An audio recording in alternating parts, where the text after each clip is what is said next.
जय हिंद। यदि आप बिहार स्कूल एग्जामिनेशन बोर्ड का तैयारी कर रहे हैं तो this is one of the best platform for you. तो ये आपके लिए सबसे अच्छा प्लेटफॉर्म है। तो चलिए हम वीडियो को स्टार्ट करते हैं।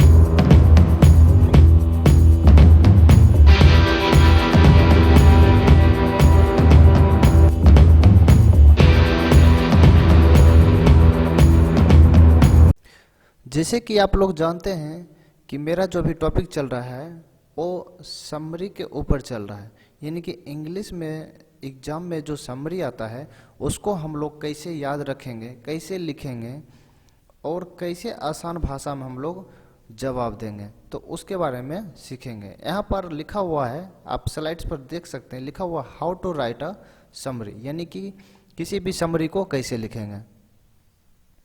अब यहाँ पर एक फॉर्मेट निकल का है आपके पास। ये फॉर्मेट मैं थोड़ा आपको डिटेल्स में समझा देना चाहता हूँ, क्योंकि ऐसे भी मैं इसे पहले वाला वीडियो में समझा चुका हूँ, लेकिन फिर भी यहाँ भी मैं कोशिश करता हूँ समझाने का। तो मैं यहाँ पर पेन ले लेता हूँ। तो ये जो यहाँ पर देख रहे हैं, यहाँ पर आप लोग भली भांति जानते हैं यहाँ पर आखिर पूछ क्या रहा है। यहाँ पर आपको लिखना है पोएम का नाम, यानी कि उस पोएम का नाम लिखना है जिसका आपको समरी लिखना है। ओके, अब ये पोएम का नाम लिख देंगे तो वो पोएम तो ऑटोमेटिक ही पोएम होगा, तो इसलिए यहाँ पर लिख देंगे इज अ पोएम। जैसे कि यहाँ पर now the leaves are falling fast, song of myself, sweetest love, I don't go, dates all. ठीक ना, लेकिन डिपेंड करता है आपके ऊपर। तो यहाँ पर पोएम का नाम डालना है और यहाँ पर लिख देना है is a poem has been composed by, और यहाँ पर लिख देना है पोएट का नाम, यानी कि जो इस पोएम को लिखे हैं उनका पोएट का नाम यहाँ पर डाल देना है, या पोएटेस का नाम, जेंडर के अनुसार आप डिसाइड कर लीजिएगा। ओके, अब चलिए इसका थोड़ा हिंदी समझ लेते हैं। तो सबसे पहला नाम पोएम का नाम का हिंदी हो जाएगा इज अ पोएम। आप लोग इतना का हिंदी आप लोग जानते हैं, पोएम का नाम इज अ पोएम। तो जैसे कि इज अमर का प्रयोग आप लोग अच्छी तरह से जानते हैं। कैसे? जैसे कि बोलेंगे, यहाँ पर देखिए, श्याम इज अ डॉक्टर। इसका मतलब क्या हुआ? इसका हिंदी श्याम एक डॉक्टर है। तो यहाँ भी इसका हिंदी क्या हो जाएगा? जैसे कि मान लीजिए हम लिखते हैं sweetest love I do not go के ऊपर, तो बोलेंगे sweetest love I do not go is a poem. इसका हिंदी हो जाएगा sweetest love I do not go एक कविता है। पोएम का हिंदी होता है कविता। क्लियर? उसके बाद हैज बीन। अब देखिए ये जो हैज यहाँ पर लग गया है, हैज, ये हैज जो है ये वर्ब होता है। बेसिकली क्या होता है? वर्ब होता है, और इसको हम लोग मोस्टली परफेक्ट टेंस में यूज करते हैं। तो हैज है तो प्रेजेंट परफेक्ट टेंस। तो जब भी हैव हैज का प्रयोग करेंगे हैड का, इसके पहले आने वाला हमेशा सब्जेक्ट होता है।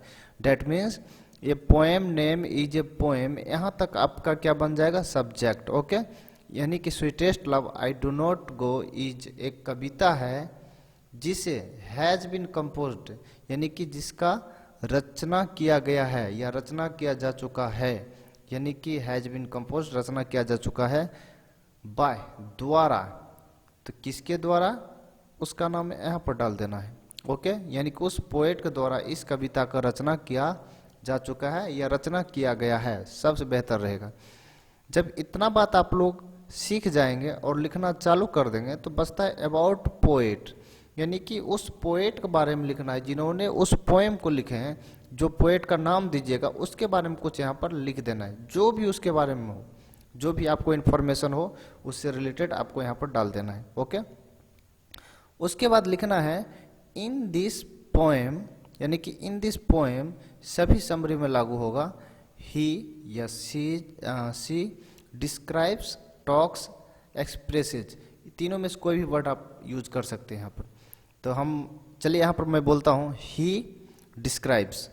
उसके बाद यहाँ पर डालना है थीम, यानी कि थीम का मतलब वो होता है, जैसे कि मान लीजिए मैं एक कविता लिख रहा हूँ, ये कविता किसके ऊपर है, यानी कोई भी स्टोरी हो, कोई भी कविता हो, उसका कुछ ना कुछ थीम होता है। तो उस थीम को यहाँ पर लिख देना है पहले शॉर्ट में। ओके, जिस सपोज आप एप्लीकेशन लिखते हैं तो विषय में लिखते हैं या किसके विषय में, छुट्टी के लिए, अब किस चीज़ का छुट्टी के लिए वहाँ पर डालना होता है। जस्ट उसी तरह यहाँ पर आपको डालना है थीम। क्लियर। अब यहाँ पर है हियर द पोएट या पोएटेस सेज या मेंशन्ड, सेज या मेंशन्ड दोनों में से कोई भी डाल सकते हैं। तो here the poet says paragraph 1 लिख देंगे, उसके बाद पैराग्राफ 2। अब इसका मतलब ये नहीं कि पैराग्राफ 1 ऐसे लिखेंगे 2, पैराग्राफ 1 का मतलब उस समरी के बारे में लिखना होगा, क्योंकि ये जो है आपका बॉडी होगा। समरी का क्या हो जाएगा, बॉडी, यानी कि मेन पार्ट उसमें बताएंगे कि समरी के बारे में। तो आपको 2 पैराग्राफ में डालना, यही 2 पैराग्राफ आपको सिर्फ ध्यान में रखना है। तो आपको समरी लिखने से कोई नहीं काट सकता है। और लास्ट में हम लोग डालेंगे so we can say that, इसलिए हम लोग कह सकते हैं कि, तो कैन का मतलब सकता है, शक्ति के लिए करते हैं, तो वी कैन से हम लोग कह सकते हैं, और डेट का मतलब यहाँ पर क्या हो जाएगा कि। तो हम लोग कह सकते हैं कि, क्या कह सकते हैं, तो एक कमेंट डाल देना है। कमेंट क्या डाल देना है, क्योंकि ये जो थीम जो बोला है क्या उस थीम के ऊपर है और वो थीम कैसा है वो यहाँ पर कमेंट में डाल देना है। ओके, तो ये मेरा फॉर्मेट है, तो इसी फॉर्मेट पर आपको पूरा समरी डालना है। तो फॉर्मेट एक बार अच्छा सा आप लोग देख सकते हैं। मैं इसको डिलीट कर देता हूँ।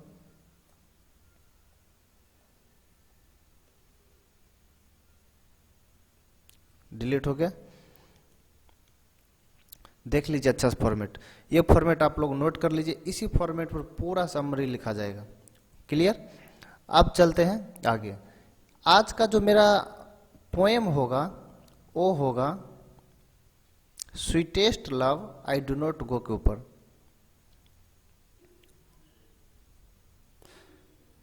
तो पोएम का नाम क्या है, sweetest love I do not go, एक पोएम है। और इसका जो पोएट है, पोएट का नाम जोहन डन है। और इस जोहन डन के बारे में यहाँ पर कुछ लिखा हुआ है अबाउट पोएट, यानी कि यहाँ पर लिखा हुआ है he is a metaphysical poet. ये जोहन डन जो एक मेटाफिजिकल पोएट है, मेटाफिजिकल का मतलब होता है धार्मिक, वो एक धार्मिक पोएट है।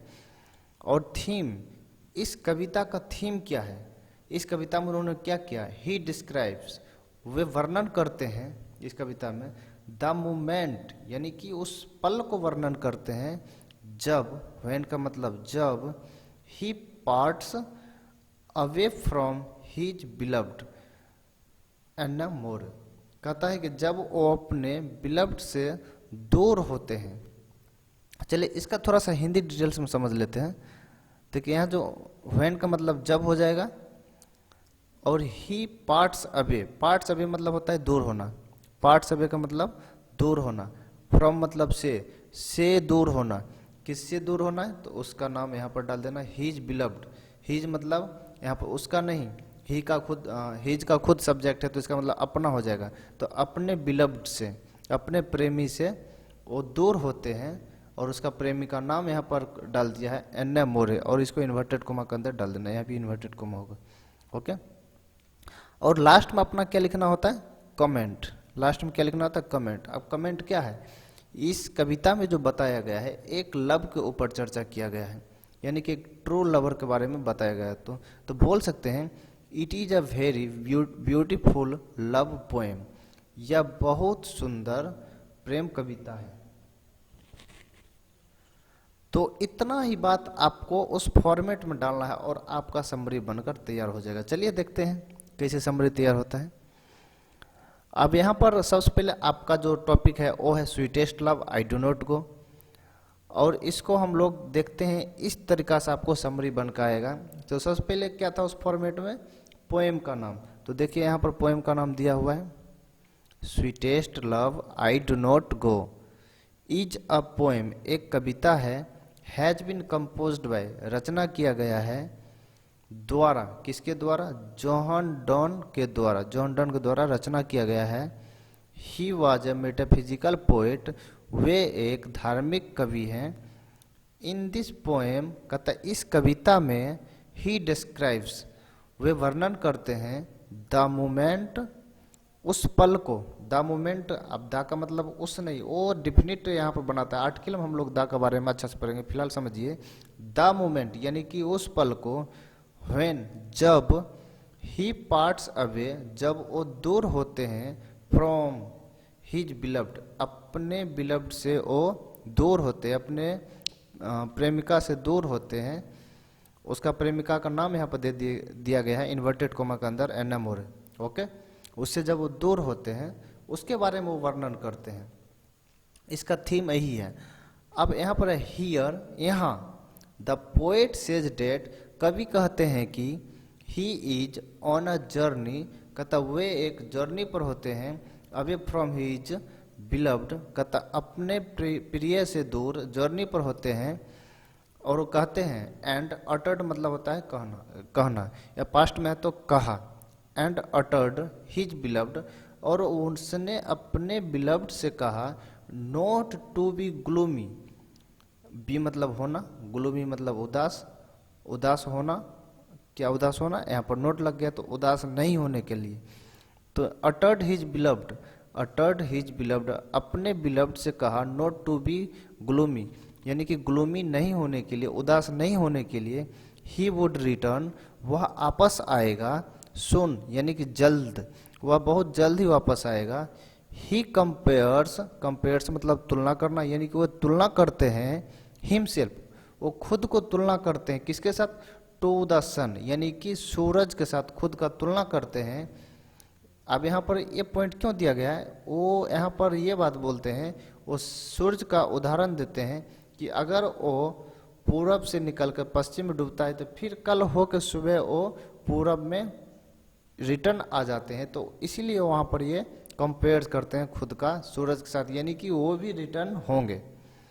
एंड और अश्योर्स आश्वासन देते हैं, भरोसा दिलाते हैं, किसको, हर यानी कि वो अपने बिलव्ड को, एनामोरे को भरोसा दिलाते हैं कि डेट मतलब कि ही विल बी सक्सेसफुल, कहता वह सफल होंगे, इन हिज जर्नी अपने जर्नी में वो सफल होंगे।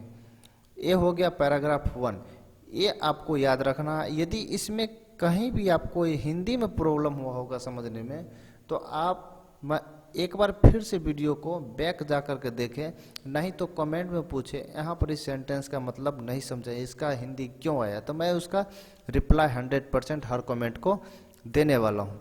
ओके, अब सेकेंड पैराग्राफ में है ही थिंक्स, वे सोचते हैं कि, डेट मतलब कि मैन्स पावर, जो मैन का पावर होता है, आदमी का जो शक्ति होता है, इज वेरी फीबल, वह बहुत कमज़ोर होते हैं।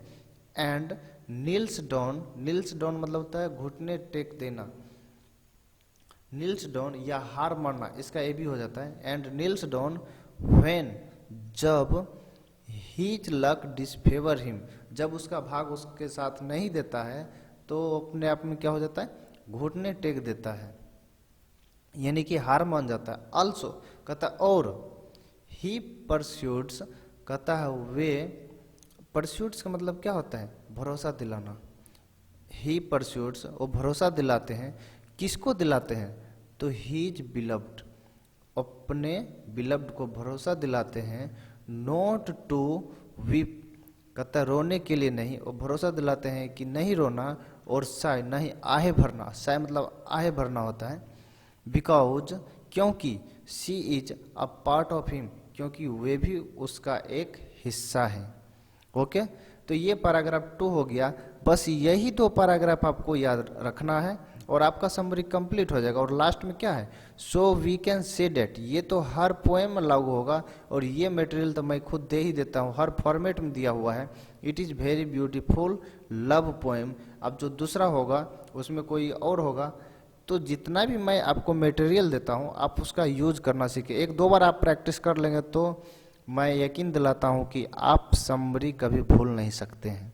ओके, तो आज का वीडियो में इतना ही। आप फिर से मिलेंगे तीसरा पोएम का समरी में। 10 का 10 समरी यहाँ पर आपको कंप्लीट होने वाला है। देन आपको प्रोज का समरी भी कंप्लीट कराऊंगा, लेकिन उसमें से एग्जाम का पॉइंट ऑफ व्यू से याद कितना करना है और कौन कौन सा पोएम का समरी याद करना है या प्रोज का समरी याद करना है, वो भी मैं आपको शेयर करने वाला हूँ। तो बने रहिए मेरे साथ। जय हिंद, जय भारत।